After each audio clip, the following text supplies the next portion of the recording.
Welcome to Scan Health Can, the podcast where we explore the crucial role of healthcare supply chain. I'm Dana Trampas, your host. Each episode is a new chapter in the exploration of best practices, innovations, and advancements, ensuring that at the end of the healthcare supply chain, we prioritize the most vital element, human life. And understanding the people behind each link in the healthcare supply chain is crucial, which is why I'm incredibly excited for our guest here today. Can you tell our listeners a little bit about yourself, your background, and what motivates you to work in healthcare supply chain? Hello, my name is Sav DiPasquale. I've been in life sciences for over 25 years, and currently I lead the Canadian Pharmaceutical Distribution Network, which is an organization focused on delivering simple, consolidated, direct, and economical distribution of pharmaceuticals from over 50 manufacturers, representing over 3,500 products or 40% of the Canadian hospital market. And we deliver those medicines on a daily basis to over 1,200 hospitals and institutions across Canada.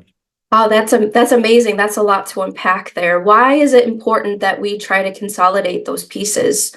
What is your role in making sure that everything's consolidated, and what is the impact that it has on healthcare?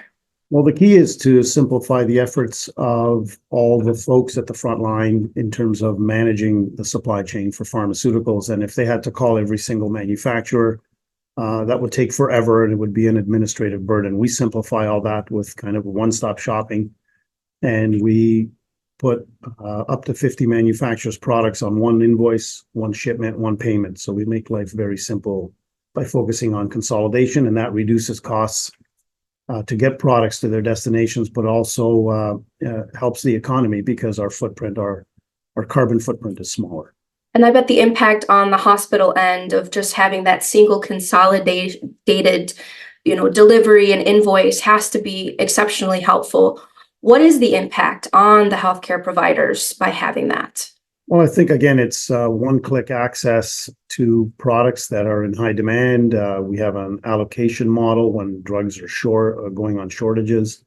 We help them manage that equitably and ration supply to the most important patients in need. So we really don't allow hoarding and make sure that everyone has access to the medicines they need. So I think keeping life simple, not creating an administrative burden, and being one click away from the medicines they need or alternate medicines, or being able to call the manufacturer directly and get more supply is really important for the frontline workers.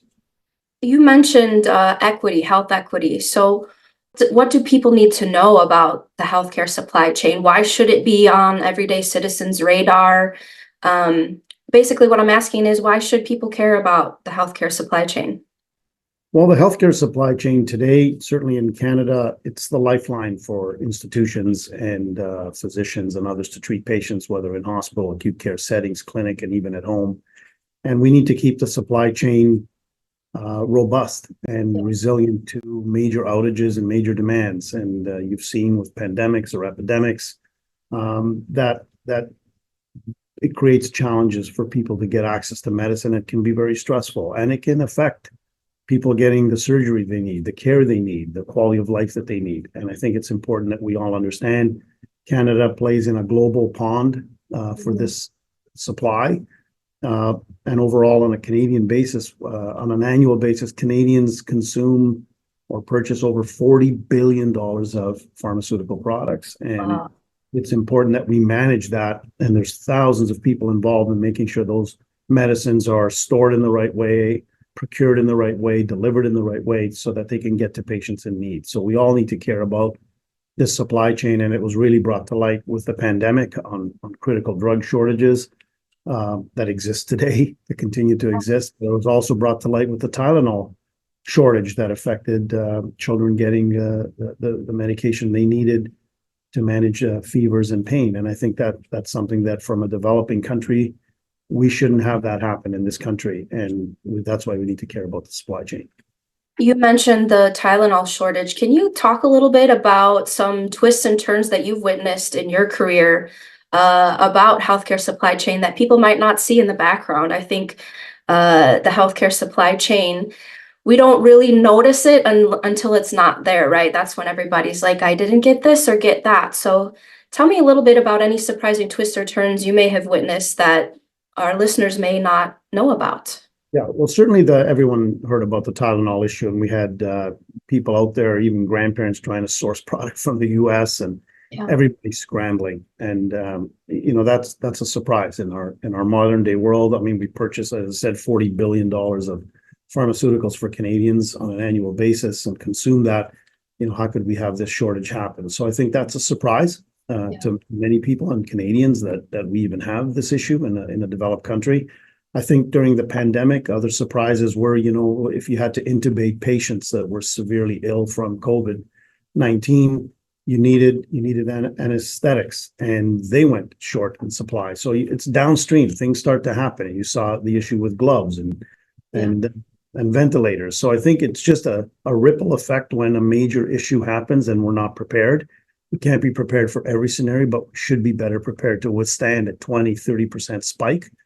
And I think that for me was the bell that opened, the bell that was ringing that said, why aren't we better prepared? And how do we get better prepared? And we don't scramble, because it's very stressful when you're scrambling and everyone's trying to call and everyone's trying to take care of their institution and their patients, and it creates hoarding and then inequities, and then further exacerbates the problem. So the amount of effort it takes, and many of the frontline workers, they were ill as well. So I think being better prepared is the aha moment that we need to be able to transcend these issues. And if we're better prepared, hopefully we can do that.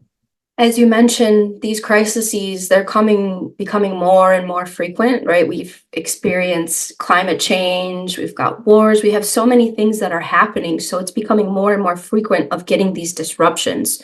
So how do we become more resilient?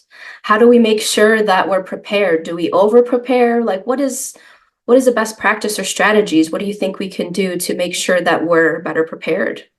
Yeah, I think today the model is set up to respond to a crisis in a very reactive way. I think people want to help. They jump in, they dive in head first. Everyone from manufacturers to distributors to Health Canada to multi-jurisdictional, federal, provincial, territorial representatives. Everybody dives in, but that can cause issues, meetings, voicemail, chasing.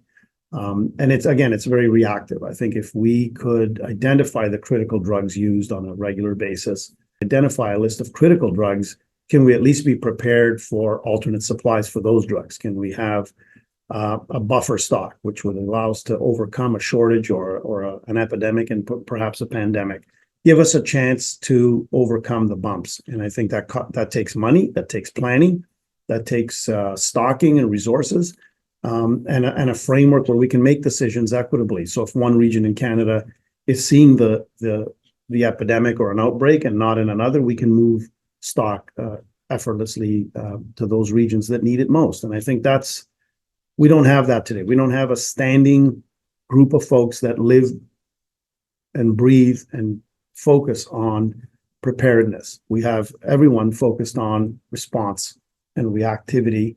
Unfortunately, some folks care about that, but we don't have a standing team whose job and mission is every single day prepare for these scenarios, do some scenario planning, testing, etc. And again, have the teeth, the money, the decision-making power to make things happen, to make decisions that during a crisis would not be reactive and would not exacerbate the problem. And so, are we ready for the future? What is your perspective on our readiness for the future? What do we still need to do? I mean, I know that's a loaded question, but what do we need? How do we make sure that we're advancing and that we're moving forward and that we don't have repeats anytime there's a disruption? Yeah, I mean, I think I don't have all the answers, but I think we have enough. And that's okay. That's okay. We have enough smart people in the room that, and it's kind of a watershed moment for us to understand that we've brought all the players together. And how can we build a framework, a model that is less reactive and more future thinking, and has scenario testing built in, and again has the accountability to make decisions, give us a fighting chance out of the gate. so that we can respond better. And I think a framework like that becomes proactive, not reactive. It requires better supply and demand planning, but it requires us to have in place an organization that can react faster. Speed was everything during the pandemic and epidemic. How can you make decisions faster, better, and be equitable across Canada? It's a big region. And I think having that framework will make a huge difference. And we don't have years to build this framework. We need to move quickly. We need to pilot test it, and learn and have everybody weigh in and learn. But we have to go. We have to move and mobilize quickly to start with something that is a standing committee, that is in effect, that we can point to and say, go to them. They're going to answer the question you have, and they'll be able to respond more effectively. So this framework will drive more collaboration across all stakeholders. It'll be a centralized model, but that can distribute regionally. And it'll be proactive so that it can anticipate spikes. It can anticipate scenarios, certainly for the critical drugs, and then we can expand it to devices, which are critical as well, and supporting equipment like pandemic equipment, et cetera, gloves, masks, et cetera. But I think it's important to do it and mobilize quickly for the critical drugs that we use today that patients rely on in Canada. And I think that's what Canadians expect from us working in this industry. Like you said, it's shifting from that reactive to proactive approach. So where do you see healthcare supply chain in the next decade? If you had a magic wand and you could wave it and see into the future, where would we be in 10 years? What would be that nirvana? Well, I think we need to use the data that's more effectively, data analytics, even artificial intelligence. I know it's a buzzword, but it can help us plan better and manage those scenarios. And putting more technology on the consumption data and the demand and supply data and information we have, I think that can give us some learnings and forecast better and be better at responding to future needs. I think working collaboratively across Canada for all the stakeholders is important, but also globally. Yeah. I think it has a responsibility. We're in a global supply chain, and we produce a small amount of drugs in this country. The vast majority are produced outside of Canada. So we need to play on the global supply and demand scale. We need to understand this supply chain is global, and it takes time, and Canada gets a certain allotment, and once it's used up, we don't get any more. So we need to just do better forecasting, planning, resiliency testing, and again, be focused on transparency, be focused on equity for these key medicines. And I think a centralized, unified, proactive response will allow us to sleep at night. Canadians want to sleep at night knowing that their supply chain for medicines is in trusted hands, that we make the right decisions, that we are prepared for anything that comes at us. And we may not fully handle something like a pandemic, but we'll be better prepared than we were last time. And each time we will learn, build those learnings in and be better prepared for the next pandemic or epidemic. But I think today having 1,400 drugs on the shortages list is a huge burden on our supply chain. And I want to see a world where we don't have that. We have less than 50 maybe. How do we get there? And that we know that we're prepared and we know who's in charge, and how do we make decisions equitably when there's a pandemic or an epidemic. And we're not there yet, but that's what the future could look like. You mentioned data analytics, and AI certainly is taking over the world right now. Are there any exciting innovations that we should be on the lookout in supply chain? Anything that's exciting you or making you feel a little cautious? Because no doubt technology plays a huge role in the healthcare supply chain. What's exciting you right now? Well, I think when we look at the future, and I'm not the only one looking at this, but we see what's coming at us from key manufacturers. I think that the evolution of personalized medicine and therapies. So when you have these unique, what they call vein-to-vein therapies, where you take a sample of your, blood or even the tumor, and then you have to manufacture a patient-specific cocktail or infusion or medicine or therapy, whether that's gene therapy, CAR T therapy, cell therapy. Those are very personalized. And if you lose that therapy as it's in transit from the patient to the manufacturing center back to the patient, you may affect that person's life. And so it really is important that technologically we can track it at every step and keep it in the quality condition, whether it's frozen or whether it's cold chain or whether it's a cytotoxic, whatever, and make sure that its integrity is not affected as it gets from that patient to the manufacturing back to the patient. So the personalized medicine piece is going to put a challenge on the healthcare system because it's about timing. It's about one-to-one. You can't lose it. It's like having an organ on board on we have these organs that go into a cooler and they have to get to the destination, and you just can't afford to lose it. So we need to really be on top of, GPS tracking and end-to-end tracking to make sure that therapy got back to that patient. So I think that's an evolution that's going to put, I guess, another dimension or strain on the system, on top of making sure that the core meds that people use every day get there. So we have to live this world of making sure that we have general therapies that everyone can access, but also these personalized therapies that can be infused, injected at the right time when the patient is ready, because it's their therapy. It was built just for them. So that's kind of an exciting future to help us all manage and get excited about. Certainly, personalized medicine is something that I'm keeping an eye on as well. So as we look to the future, we talking about 10 years down the road, but as we move along and trek along, how do we measure success? How do we know that what we're doing is working, and how do we recalibrate? So how do we measure success? Yeah, great question. I think for me, we should never have another Tylenol issue like we had, not the tampering issue, but this recent issue of not having adequate supply for kids, which is just, it's almost unthinkable that we had that situation. We should never have that again. I think we should be more positive going into an epidemic or pandemic because we're prepared. And today, I don't think we are. Today, we know we would scramble like we did last time. And I think we want to get to a position where we're not scrambling. We know exactly what's coming at us. And we're ready. We're way more prepared. And we're resilient. And that's what I think the Scan Health Initiative is about, a resilient, responsive supply chain. And I don't think we have that today, but I think the future looks like we're prepared for all key scenarios and no future outages compromise the health and well-being of Canadians. A world where we have equitable and transparent access across Canada to the supply chain for key medicines.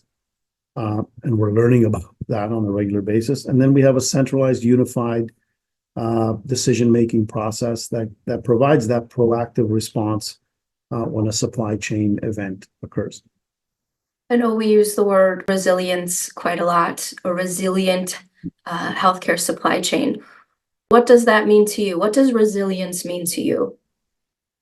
Resilience means we learn from the opportunity and the challenges in front of us, and that we can withstand any scenario. And we may not fully get there because you don't know what a pandemic brings and what kind of what it's targeting. So you have to almost you're a bit blind until you figure out what the entity is or what's happening with the disease. But the key is that we have pre-planned it. And we know that we can withstand a 20%, 30%, 50% demand on key medicines. Could we be prepared for that? That would be resilient. Resilience means that, if the whole world obviously would be chasing those therapies, that we have already prepared ourselves for alternate suppliers. And that would be important, that we're not doing it as we're going along. We already prepared ourselves for those alternate suppliers that could help us get there. And again, it just means to me that Canadians sleep at night knowing that someone's taking care of business, someone's taking care of this supply chain, and not just one person, but there's thousands of people involved on a daily basis, but that we know what the steps are. It's like when you have a disaster, you call in the first team and they call in other people. we know exactly what the steps are. We have a rule book, a game plan that we execute, versus let's get on a call and let's figure out what we do next. So we don't want to be in that situation. We have a playbook, and that would, to me, be resiliency, that we have people that open the playbook and execute the playbook depending on the situation. Yeah, so that's going from that reactive to proactive strategy. So, Sav, I want to thank you so much for your time today on the Scan Health Can podcast. We hope these insights inspire advancements in how we approach our global healthcare system. If somebody wanted to contact you or reach out to you or learn more about your work, are you on social media? Is there a website that listeners can go check out? Absolutely. Contact me on LinkedIn, but obviously on cpdn.ca. All our contact information and who we are is there. Happy to help and happy to be part of this journey. Thank you, Sav. If you enjoyed today's episode, don't forget to share your thoughts and feedback. And until next time, I'm Dana Trampas, your host. Stay tuned to Scan Health Can.